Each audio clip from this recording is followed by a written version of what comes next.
What's up, everyone? It's Russo. I hope everyone is doing well. So this is a re-upload of all the old cycle documentary logs documenting my side effects and results. So please subscribe here and please follow me on Instagram at RussoLifts in case something happens to this channel. You can follow, message me, interact with me directly, and there's daily content on there. Hope to see you guys on Instagram. Enjoy all the re-upload. What's up, everyone? It's Russo. I hope everyone is doing well. So today we're going to be talking about keeping your gains after cycling. How much of the results can you keep, and all the variables and factors that go into maintaining gains after, how much of the gains you can keep, will you lose gains after, everything around that. These are all my opinions, so feel free to insert yours down below in the comment section, and I appreciate all the support on the channel. You guys have been awesome lately, so yeah, thank you so much. So basically, I always get these DMs like, hey, this is my dream IG guy. I want to look like him. How do I get there? And sometimes I get the, can I look like that naturally? So my response is always like, there's so many different variables to how far you can get naturally. A lot of people ask me, when do you get to your natural genetic potential and all this yada, yada, yada. Basically, everyone out of the box has different hormones, different cortisol levels, different myostatin levels. So, someone can go a lot farther in the gym if they're naturally producing 800 to 1,000 tests than a person producing 300 to 400 tests. Someone can hold a lot more lean mass naturally if they have lower myostatin levels than someone else. Someone's going to make a lot more gains more faster if their cortisol is not through the roof from stress from work or some other related thing that is stressing them out. And then there's diet, training, and all that stuff, cardio on top of that, affecting your natural potential. So there's a lot of variables.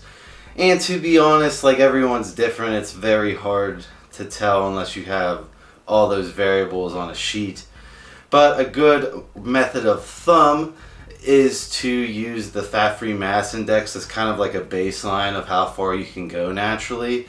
And then the arguable number is 24 to 25 on the FFMI scale. Although I've seen naturals go above the FFMI scale that I believe are natural. And then there are people who obviously juice her way below the FFMI scale. So it's all different.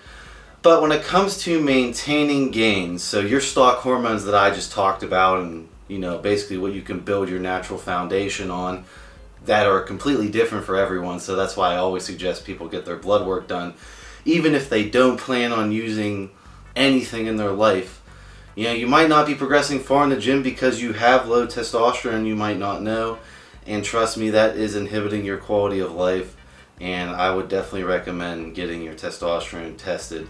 And hoping it's at least above 500, 450 to 500 minimum, in my opinion, is where I like to see. Anyone below that, I feel like, is suffering from low test. Obviously, there's a bunch of factors with that too.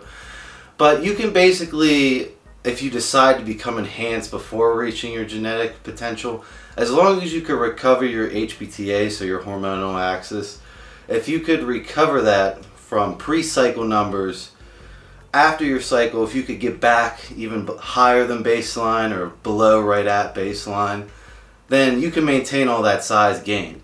It's once you start progressing past your natural genetic limit and all those factors with enhancements that it starts to become an issue. So after you progress, or you're at your limit of amount of lean body mass you can hold on your frame naturally, and you start to get enhanced, you push past your natural limit of body mass you can hold. Now you're holding a ton more lean body mass. If you were to come off, bring your numbers back to baseline, you would only really be able to hold the amount of lean body mass that's possible on the hormone levels that you naturally produce. So you'll, pretty much go back to baseline on that. This is where HGH and peptides step into the mix and cause the hyperplasia effect. So when HGH and peptides entered the scene in bodybuilding, it created hyperplasia, or the creation of new cells, some being new permanent muscle cells. So those new permanent muscle cells sizes would be increased obviously with the androgens like the steroids or the Sarms. Now when you come off all that, those permanent cells still remain. So you could technically sit above your natural lean body mass baseline when using a combination of the hyperplasia effect from GH and peptides in combination with androgens.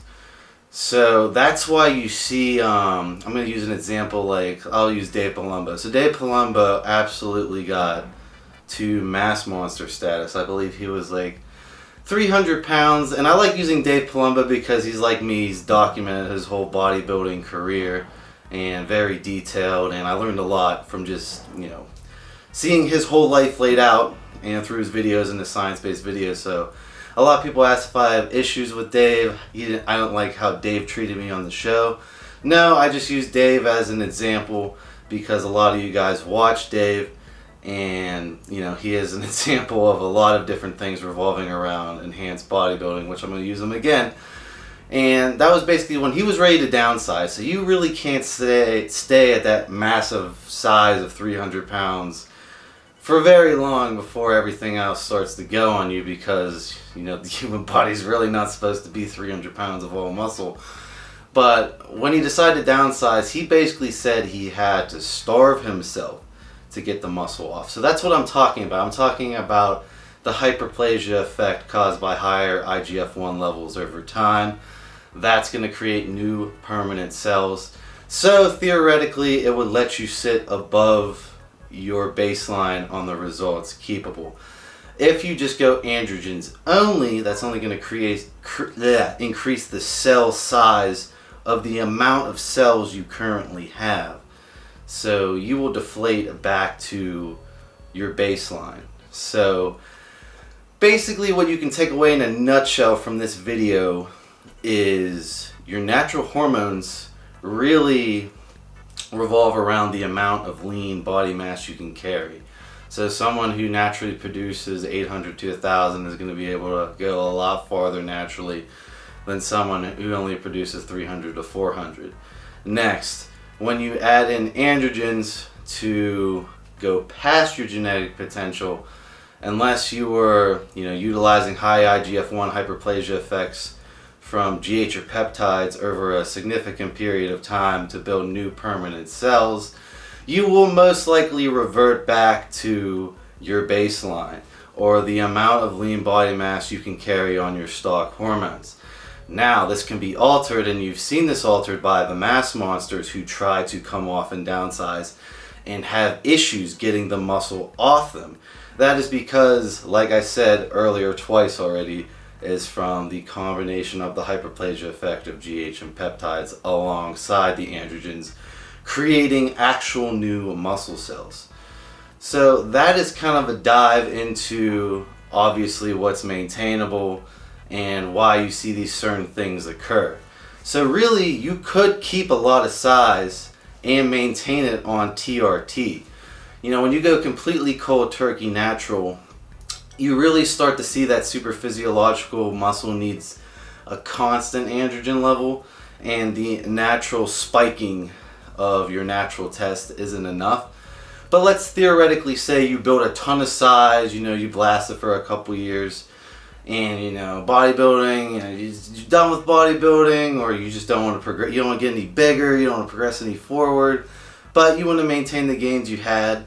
You can pretty much pick the TRT dosage you want, and you can maintain all that size, again, if you're utilizing the hyperplasia effect that I was talking about.